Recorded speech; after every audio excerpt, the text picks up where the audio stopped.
Admiral Hyun-soo stood on the bridge of the Eternal Dominion, watching the stars drift past the viewport. He had commanded this battle cruiser for 12 years, patrolling the empty sectors near the edge of Velkar space. Nothing ever happened out here. That was exactly why the Empire sent old admirals like him to these forgotten routes. A quiet retirement before the real retirement came. Lieutenant Ji-won sat at her sensor station, her fingers dancing across the holographic controls. She was young, barely 25, fresh from the academy with perfect scores and zero real experience. Hyun-soo liked her well enough. She reminded him of himself decades ago, before war and politics had worn down his enthusiasm. "Admiral," Ji-won said, her voice uncertain. "I'm reading something strange." Hyun-soo walked over to her station. The sensor display showed a gravitational distortion approximately 4 million kilometers ahead. It was large, much larger than any asteroid or comet should create. "Run a diagnostic on the sensors," he ordered. "Could be a malfunction." Ji-won's fingers moved faster. "Diagnostics clear, sir. The distortion is real, and it's getting stronger." Before Hyun-soo could respond, the space ahead of them rippled. It looked like water disturbed by a stone, except this was happening in the vacuum of space itself. The distortion grew, spreading like a wound in reality. Then ships began to emerge. The first vessel was enormous, easily twice the size of the Eternal Dominion. Its hull was dark, almost black, absorbing the light from nearby stars instead of reflecting it. The design was unlike anything in the Velkar military database. Sharp angles, smooth surfaces, no visible weapons ports or engine exhausts. It looked more like a sculpture than a warship. Then another ship emerged, and another, and another. "Count them," Hyun-soo said quietly. His heart was beating faster now. 12 years of boredom had just ended. Ji-won's voice shook slightly. 50 ships, sir. 100. 200. She paused, her face pale. "Admiral, they're still coming. I count over 3,000 vessels now." 3,000 warships. That was larger than the entire Velkar Third Fleet. This wasn't a patrol group or an exploration mission. This was an invasion force. "Tactical analysis," Hyun-soo ordered. "What are we looking at?" The tactical officer, a grizzled veteran named Suho, worked his controls. "No energy signatures detected, sir. No heat emissions. No electromagnetic radiation. These ships are completely dark. It's like they're not even powered." That was impossible. Ships needed power to move, to maintain life support, to operate basic systems. Yet here were 3,000 vessels moving in perfect formation, without giving off any detectable energy. "Attempt communication," Hyun-soo said. "All standard frequencies." The communications officer tried every protocol in the Velkar handbook. Diplomatic channels, emergency frequencies, even the ancient first contact sequences established centuries ago. Nothing. The mysterious fleet maintained absolute silence. Hyun-soo watched the formation carefully. The ships moved together with impossible precision. When one adjusted its trajectory, all 3,000 adjusted simultaneously. There was no communication lag, no delay in the response. It was as if they were all controlled by a single mind. "Fire a warning shot," Hyun-soo ordered. "Across their trajectory far enough to avoid hitting anything. Let them know we're here and we're armed." The Eternal Dominion's main plasma cannon fired a brilliant blue bolt that streaked across the darkness. It passed kilometers ahead of the lead vessels, a clear message that meant the same thing in every language. Stop and identify yourselves. The unknown fleet didn't slow down. They didn't change course. They didn't even acknowledge the warning. Instead, something incredible happened. All 3,000 ships executed a combat formation change simultaneously. The massive formation split into 17 distinct battle groups, each moving into strategic positions that would maximize firing angles and minimize their profile to enemy sensors. The maneuver was completed in less than 30 seconds. Suho stared at his tactical display in disbelief. That's impossible. That level of coordination would require instant communication across millions of kilometers. Even with our best quantum relays, there would be at least a 2-second delay. But these ships had moved as one, with zero delay. Whatever they were, whoever built them, they had technology far beyond the Velkar Empire's capabilities. "Calculate their course," Hyun-Soo said. His voice was calm, but his mind was racing. "Where are they going?" Ji-won worked quickly. When she saw the results, her face went white.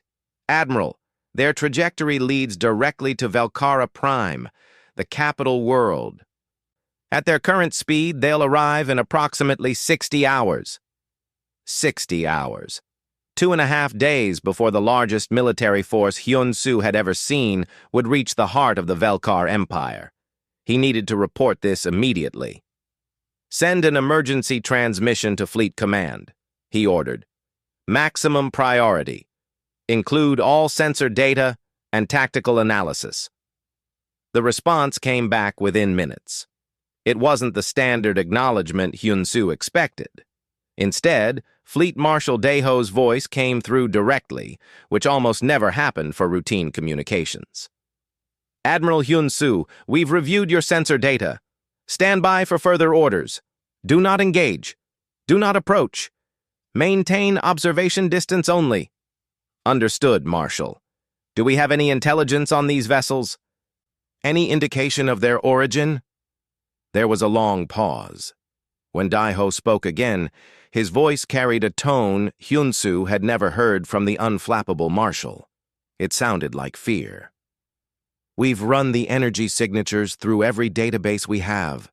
There are trace elements that match technology from an extinct species, a species that died out 500 years ago in their home system." "Which species, sir?" "Humans, Admiral, but that's impossible. Our observation probes confirmed their extinction. Their entire civilization collapsed in a civil war. There were no survivors. No colony ships escaped. That fleet cannot be human." Hyun-Soo looked at the 3,000 dark ships moving silently toward Velkara Prime. Each one carried technology beyond anything the Empire had ever encountered. Each one moved with perfect coordination. Each one was heading directly toward the capital with clear hostile intent. If these weren't humans, then what were they? And if they were humans somehow, what had they become in 500 years of silence? The Admiral stood alone on his bridge, watching the Shadow Fleet sail past his position. His small battle cruiser was insignificant compared to this armada. One ship against 3,000. One old man against an enemy that shouldn't exist. He knew this moment would change everything. The age of Velkar supremacy was ending. Something new, something terrifying, had emerged from the darkness between stars. And they were coming home. The Imperial War Council chamber was built to intimidate. High ceilings, marble columns, and walls covered with holographic displays showing every corner of the Velkar Empire. Today, those displays showed something the Empire had never seen before. Red warning markers appeared along dozens of border systems. Each marker represented another mysterious fleet emerging from dark space. Empress Minji sat at the head of the massive conference table. She was young for an empress, only 32, but she had proven herself ruthless and intelligent during the succession conflicts 5 years ago. Her dark eyes scanned the faces of her military commanders and advisors. They all looked worried. Good. Fear would keep them focused. "Director Yuna, your report," Minji said. Intelligence Director Yuna stood and activated the central holographic display. A star system appeared, showing 9 planets orbiting a yellow sun. The third planet was marked in blue. "This is the Sol system, Your Majesty, home to a species called humans. They achieved spaceflight approximately 800 years ago and established colonies on 17 worlds within a century. They were expanding rapidly, showing all the signs of becoming a major galactic power." "Were?" General Suho interrupted. He was the commander of the Empire's ground forces, a massive man with scars covering half his face. What happened to them? Yuna changed the display. Now it showed the same system, but the planets were marked in red. 500 years ago, the human civilization collapsed. Our intelligence indicates they fought a civil war that spread across their entire species. We don't know what started it. Political differences, religious conflicts, competition for resources. Whatever the cause, the war was total. They used weapons that cracked planets and burned atmospheres. When it was over, there was nothing left. The room was silent. Even species as warlike as the Velkar understood the horror of total extinction. To destroy yourself so completely that nothing remained was a special kind of tragedy. We sent observation probes 20 years after their radio signals stopped, Yuna continued. The probes confirmed complete silence, no broadcasts, no energy signatures, no signs of life. The human species was declared extinct. Their territory was reclassified as unclaimed space. Over the following centuries, the Empire established colonies on 73 worlds that were once human-controlled. Minji leaned forward. And now you're telling me that humans have returned from extinction with the largest military force we've ever encountered? That's what the evidence suggests, Your Majesty. But it doesn't make sense. Our probes were thorough. If any humans survived, they would have needed significant infrastructure to rebuild. They would have needed time, resources, industrial capacity. We would have detected something. Scientist Jiho raised his hand timidly. He was the head of the Imperial Science Academy, a thin man who looked uncomfortable in the War Council chamber. May I offer an analysis? Minji gestured for him to speak. Jiho pulled up the sensor data from Admiral Hyun-Soo's encounter. Complex energy readings filled the display, most of them showing null values. These ships emit almost no detectable radiation, but there are traces, tiny signatures that our sensors barely caught. I've compared them to our historical databases of human technology from 500 years ago. He highlighted several waveforms. These match human reactor designs, but they're exponentially more advanced. If I had to estimate, I'd say human technology has progressed at least 5 centuries beyond where they were when they disappeared.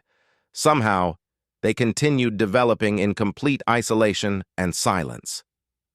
How is that possible? Suho demanded. Technology requires civilization. Civilization requires population. You can't advance 500 years without anyone noticing. I don't know, Jiho admitted, but the evidence is clear.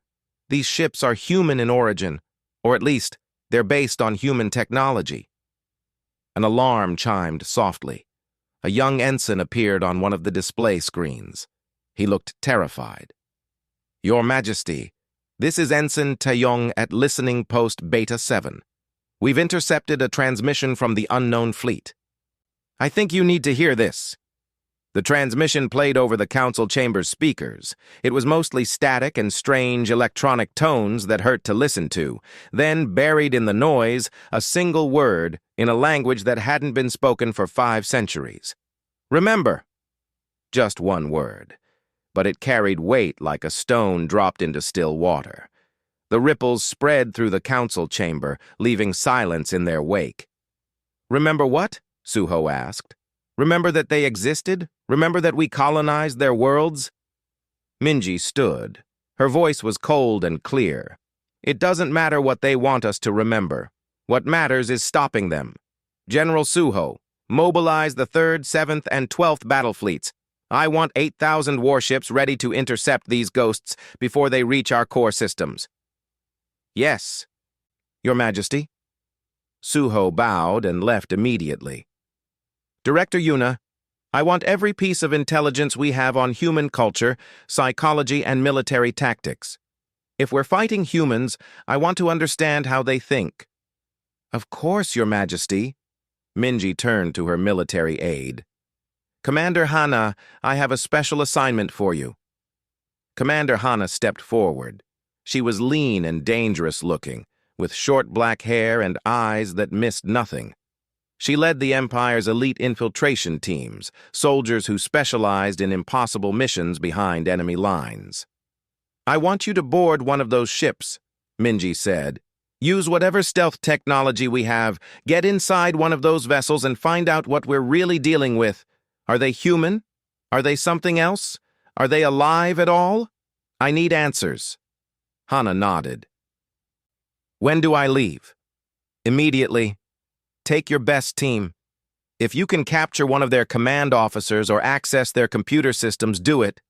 But if the mission becomes impossible, destroy whatever you find and get out. I won't risk you being captured and giving them intelligence about us." "Understood, Your Majesty." As the council dispersed to carry out their orders, Jiho approached the Empress quietly. "Your Majesty, there's something else. Something I didn't mention in the council meeting." Minji raised an eyebrow. "Speak." "The fleet movements, the way they coordinate. I've been analyzing the tactical data, and there's a pattern. They don't move like individual ships responding to orders.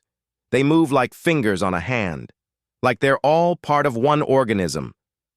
"What are you suggesting?" "I'm not sure. But in human mythology and science fiction, there were stories about hive minds, about consciousness that could exist across multiple bodies simultaneously. What if these ships aren't carrying humans? What if they are humans, somehow merged with their technology?" Minji considered this. It sounded impossible, like something from a children's story. But then again, everything about this situation was impossible. "Keep researching," she ordered. "If you're right, we need to understand what we're fighting, not just their weapons, but their nature. You can't defeat an enemy you don't understand." Jiho bowed and left. Minji stood alone in the council chamber, looking at the displays showing her empire. Red markers were spreading like a disease across the border regions. 20 fleets now, 30. The numbers kept growing. She had ruled for 5 years believing the Velkar Empire was the greatest power in the galaxy. Now she wasn't sure the Empire would survive the week. Somewhere out in the darkness, 3,000 ships sailed silently toward her capital. Behind them came thousands more. An armada that shouldn't exist, built by a species that should be extinct, using technology that defied understanding. And the only message they had sent was a single word. Remember. Minji would remember. She would remember this moment when everything changed, when the Empire learned it wasn't alone in the galaxy anymore. She would remember, and she would survive. Whatever these ghosts wanted, whatever they had become, the Velkar Empire would face them, and one way or another, this war would end. The stealth ship Shadow's Edge drifted through space like a ghost. Its hull was coated with experimental materials that absorbed sensor beams and bent light around its surface. To anyone watching, it was invisible. Commander Hana hoped that was enough. She sat in the pilot's seat next to Kyung-min, who handled the actual flying. Behind them, tech specialist Eunji monitored the sensor feeds, while combat expert Dong-yun checked their weapons for the 3rd time. It was a small team, but Hana preferred it that way. Small teams moved quietly. "Target acquired," Kyung-min said softly, as if speaking too loudly might give them away. On the display, one of the massive dark ships floated ahead. It was separated from the main fleet by several thousand kilometers, which made it the perfect target. "That's a big one, Dreadnought class, if I had to guess." "Can you get us close enough to board?" Hana asked. "If their sensors are as blind as ours, yes. But if they can see us, we'll be dead before we know it." "That's why they pay us the big credits," Hana said with a slight smile. "Take us in." The Shadow's Edge moved slowly, carefully, like a predator stalking prey. Every minute felt like an hour.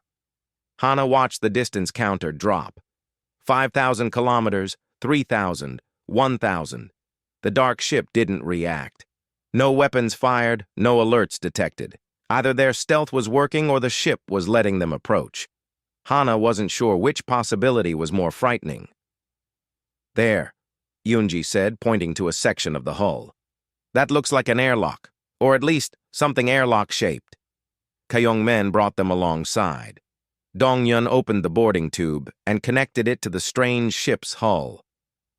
The magnetic seals engaged with a soft thump that seemed too loud in the silence. "Atmosphere reading?" Hana asked. Yunji checked her instruments. "There's air on the other side, cold though. Temperature is barely above freezing, and the oxygen content is minimal. Enough to breathe, but just barely." Hana stood and pulled on her helmet. The others did the same. "If this goes wrong, Kyungmin, you get back to the fleet. Tell them everything we found. Understood?" "Understood, Commander. But I'd prefer you all came back." "So would I." Hana activated her weapon, a compact plasma rifle designed for close quarters. "Let's go see what's inside." The airlock opened easily, which was the first surprise. No locks, no security codes, just a simple manual release. The door slid open to reveal a dark corridor beyond.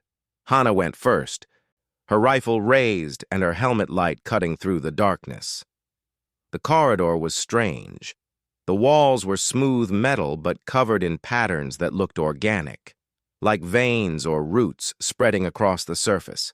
The air was cold enough that she could see her breath even inside her helmet. "Life support is minimal," Yunji whispered. "This ship isn't designed for biological life. Or if it is, whatever lives here doesn't need much to survive." They moved deeper into the ship. Every corridor was empty. Every room they checked showed no signs of crew. Control stations sat unmanned. Sleeping quarters were frozen and unused. It was like walking through a tomb. "This is wrong," Dongyun said. "A ship this size should have a crew of thousands. Where is everyone?" "Maybe they're all in one section," Hana suggested. "Keep moving." They found what looked like the main computer core after 20 minutes of searching. It was a massive chamber filled with crystalline structures that pulsed with faint blue light. Data flowed through them like water through pipes, visible as streams of light moving in complex patterns.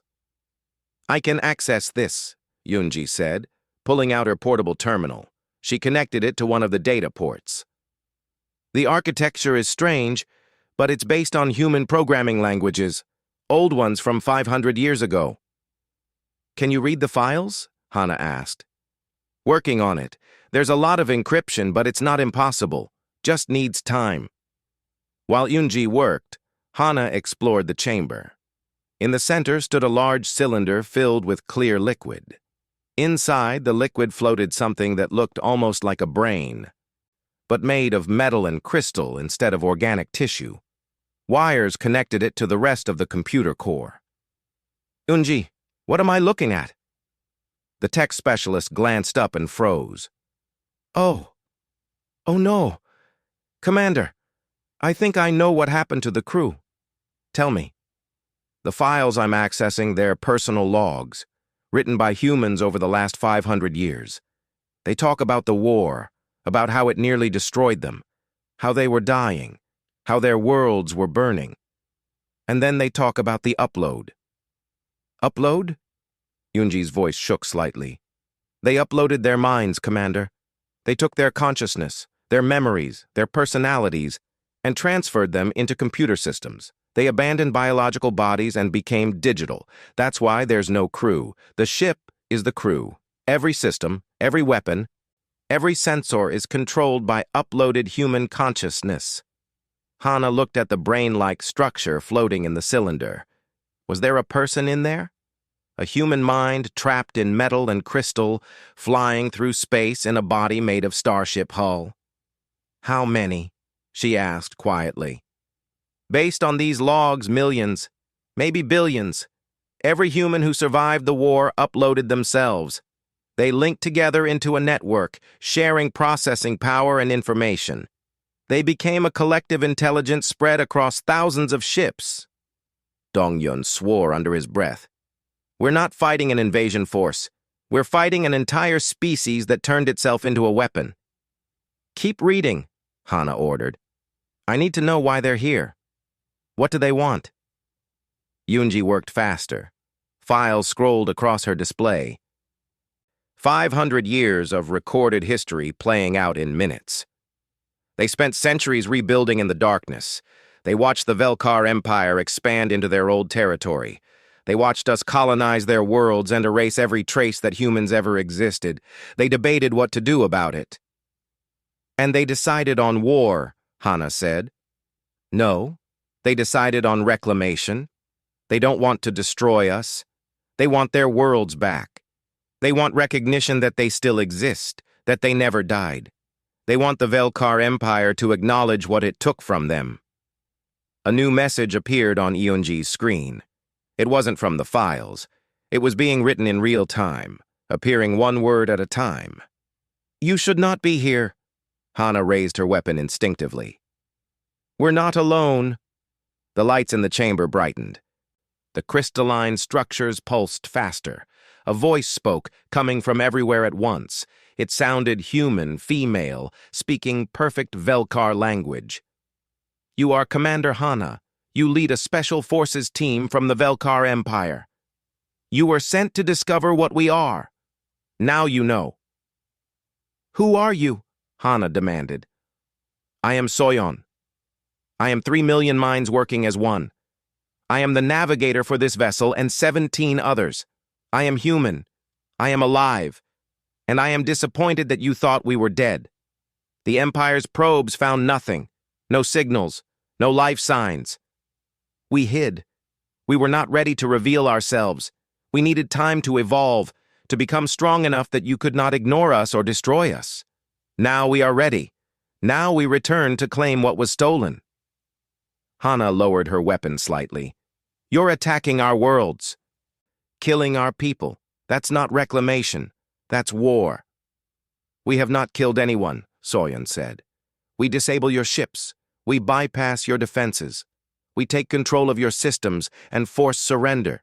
We are trying to minimize death, but you resist, and resistance requires force. We do what we must to survive. What do you want? We want the galaxy to remember that humans existed, that we still exist. We want our worlds returned. We want to be recognized as a living species, not ghosts or extinct relics. We want what any species wants, to live, to matter, to have a home. Yunji's terminal beeped.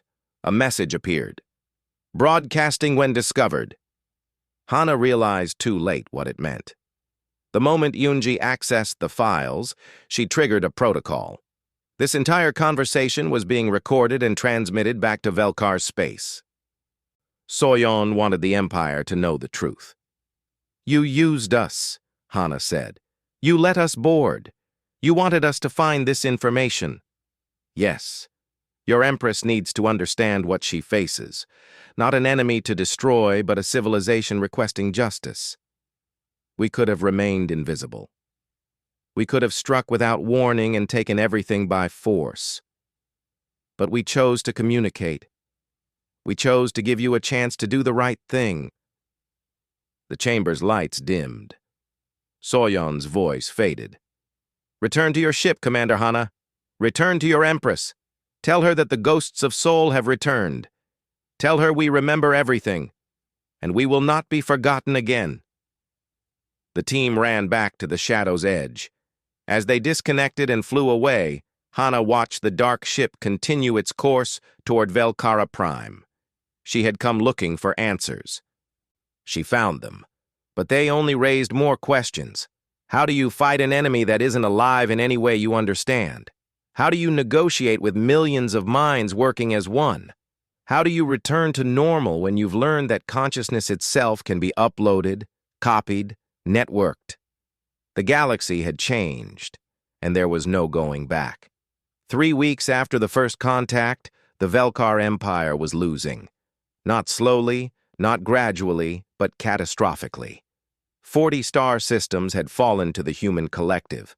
40 systems where Velkar ships surrendered without firing a shot, where planetary defense grids shut down on their own, where entire populations woke up to find their world under new management. Admiral Hyun-soo stood in the ruins of what used to be the Talvex 4 orbital station. His fleet was gone, destroyed in less than an hour by ships that moved like dancers and fought like demons. He survived only because his escape pod landed on the planet below before the humans could capture him. Now he walked through the empty streets of the planetary capital. The human ships hadn't bombarded anything. They hadn't killed civilians. They had simply taken control of every computer system, every power grid, every communication network. The Velkar military was locked out of their own equipment. The government officials found themselves unable to access their offices. And life went on, mostly unchanged, except now humans were in charge. It was the strangest occupation Hyun-soo had ever seen. There were no soldiers in the streets, no checkpoints or curfews. The humans didn't need physical presence when they could control everything through networks. They were everywhere and nowhere at once. A holographic projection appeared in front of him. It was a woman, middle-aged, wearing clothes from an era 5 centuries dead. She looked tired but determined. "Admiral Hyun-soo," she said. "I am So-yeon. I speak for 3 million minds. I would like to talk with you." Hyun-soo had no weapon. His fleet was destroyed. His career was over. He had nothing left to lose. "Talk then. You are confused. You don't understand why we fight this way. You expect invasion, destruction, death, but that is not what we want." "Then what do you want?" The hologram gestured to the city around them.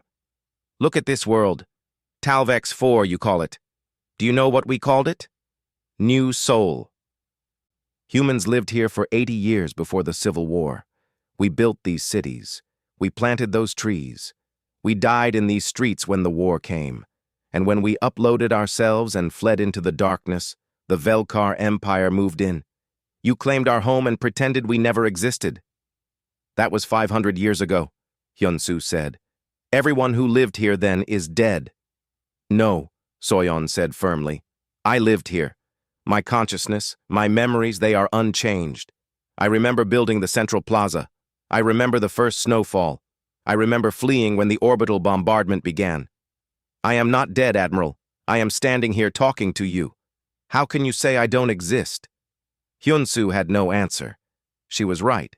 The being in front of him, whatever form it took, was a person. A human person who remembered this world from before the Empire claimed it.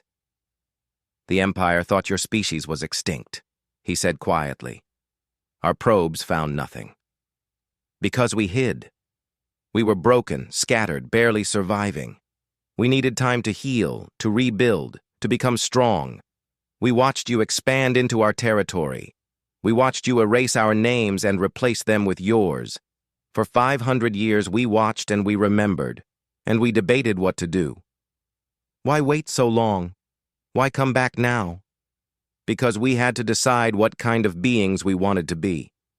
Some of us wanted revenge, total war, destruction of every Velkar world as payment for what you took from us.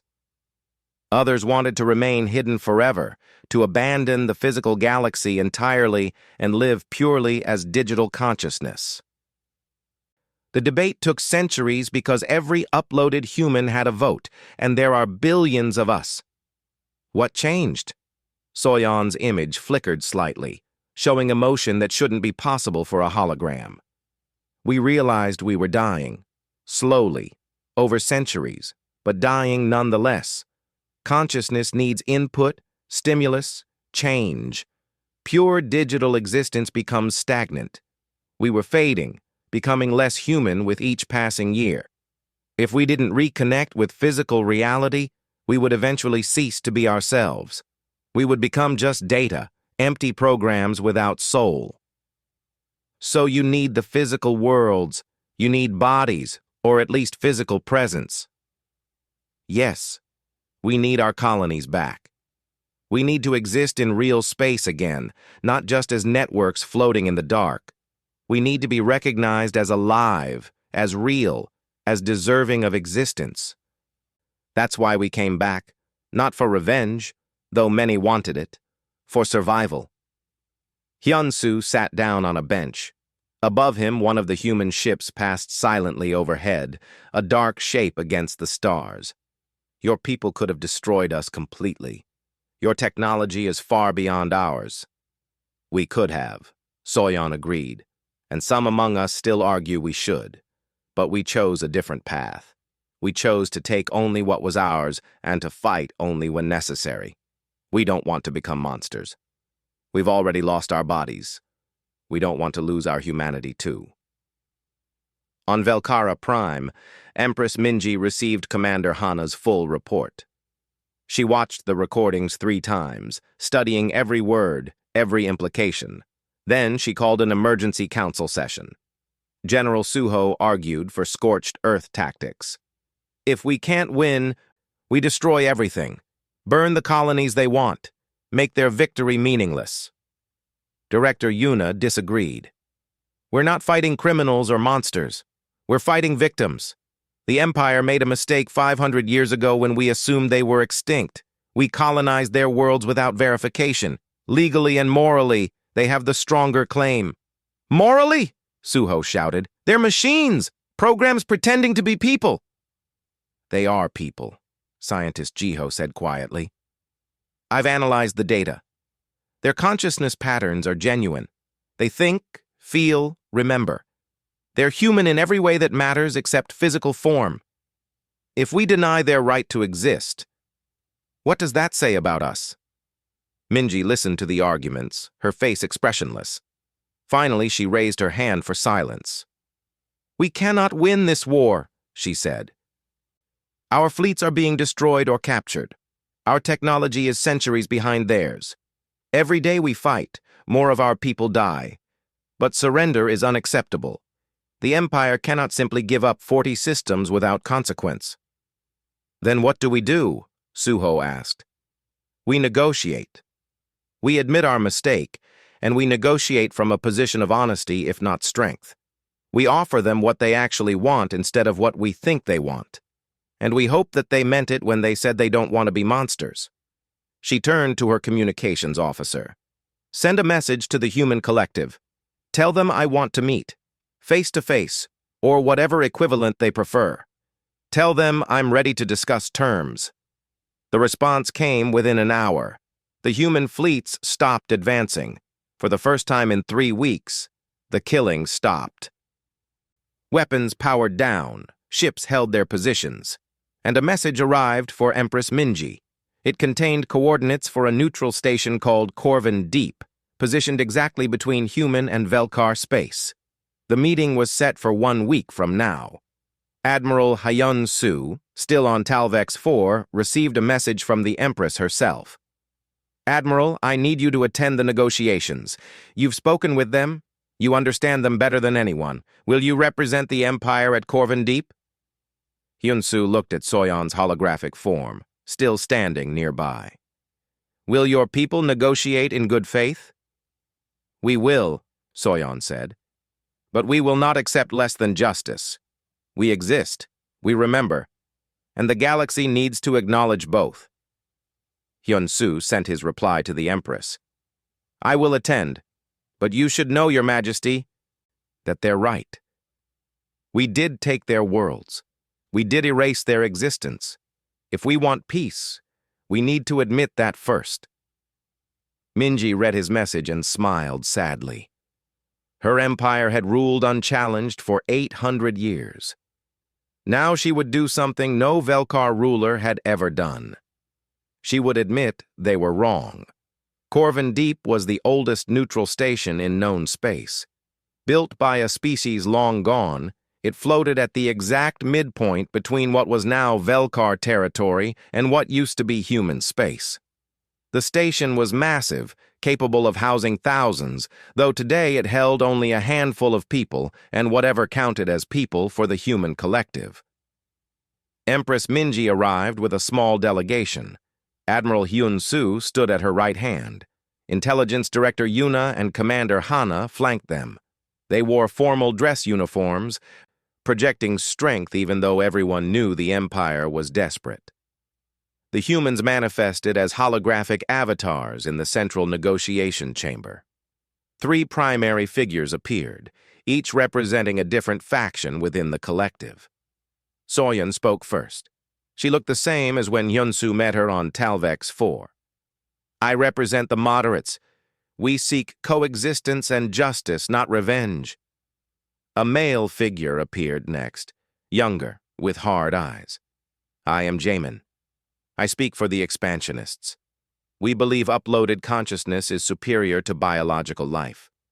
We want more than our old colonies. We want recognition that we are the next stage of evolution. Finally, an elderly woman materialized. She looked kind but sad.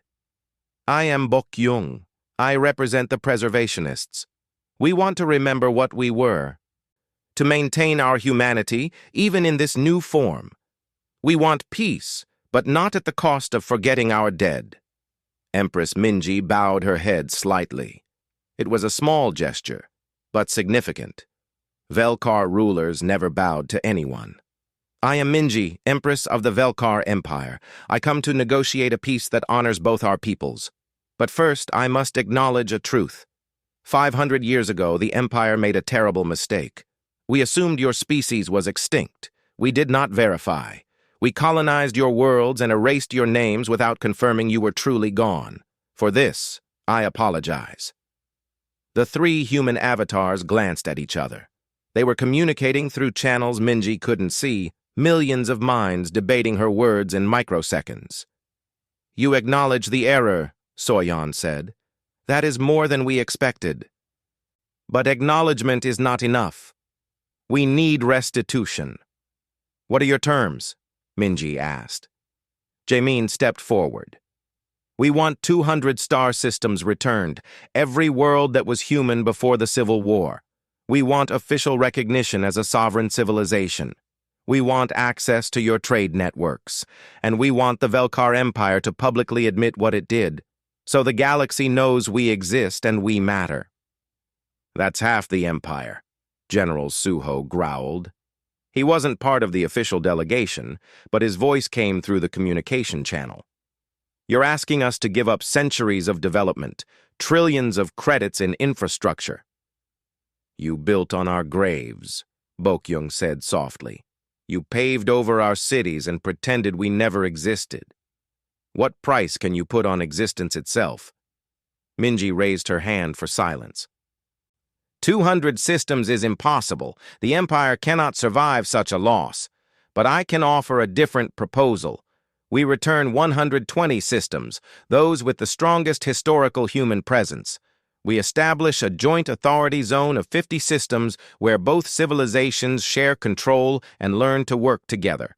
And we provide reparations in the form of technology exchanges and resources to help you rebuild. Not enough, Yamin said. We don't need your charity. We need our worlds. Then take them by force, Minji said calmly. Your technology is superior. Your forces are winning every battle.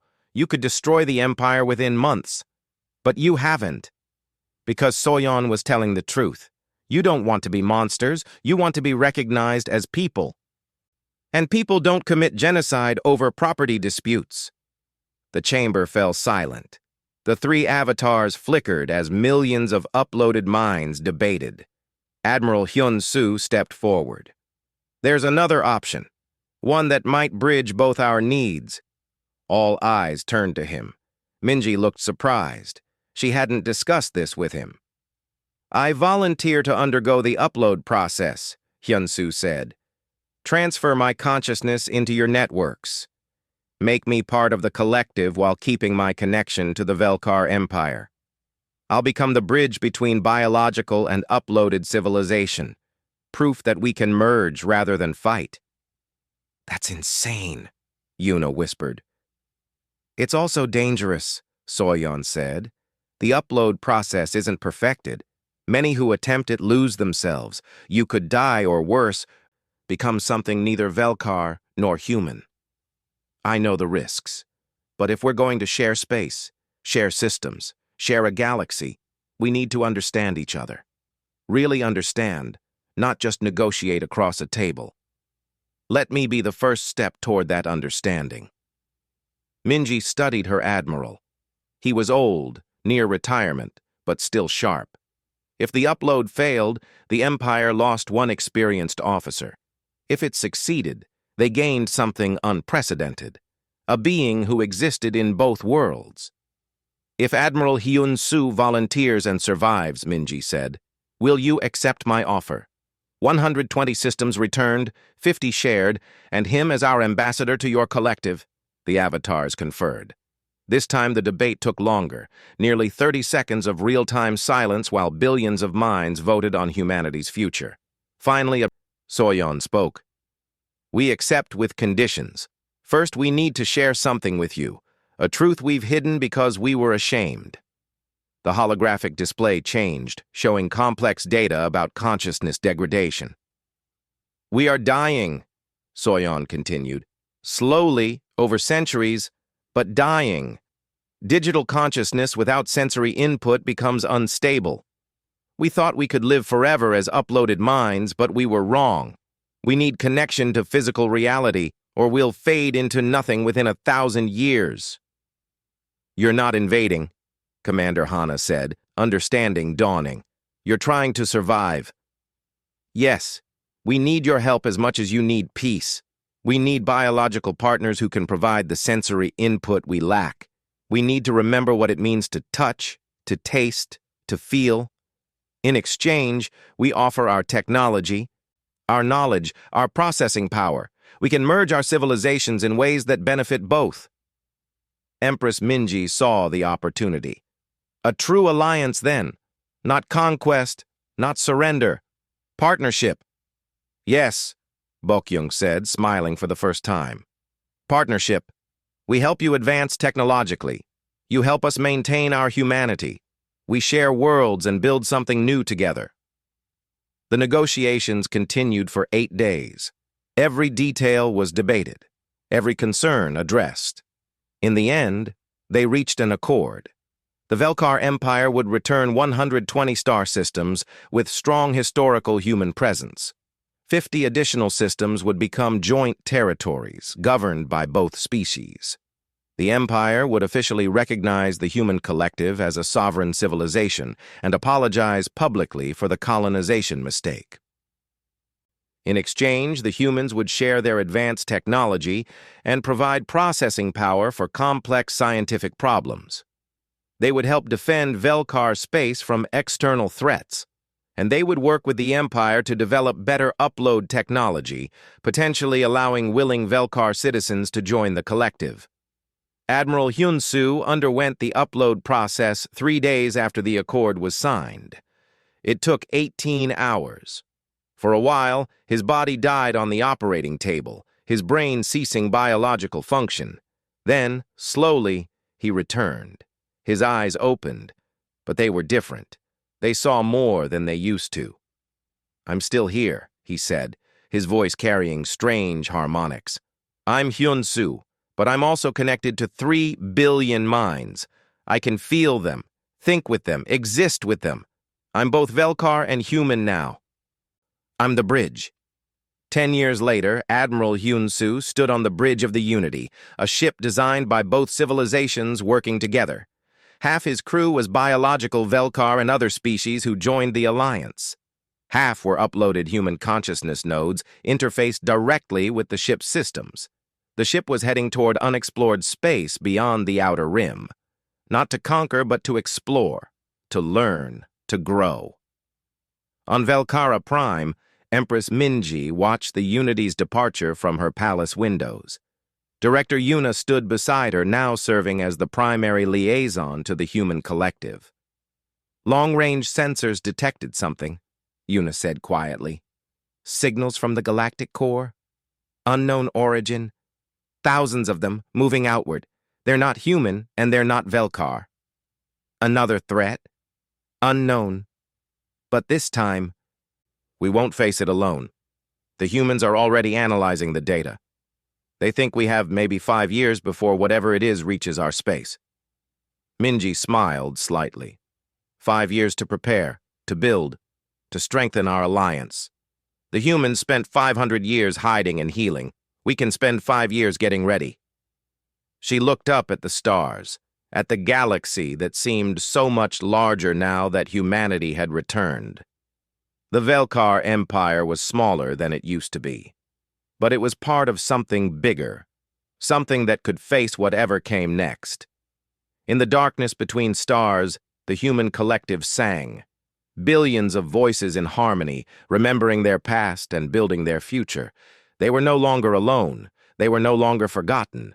They had come home, and home was more complicated, more beautiful, and more full of possibility than they ever imagined. The galaxy had changed.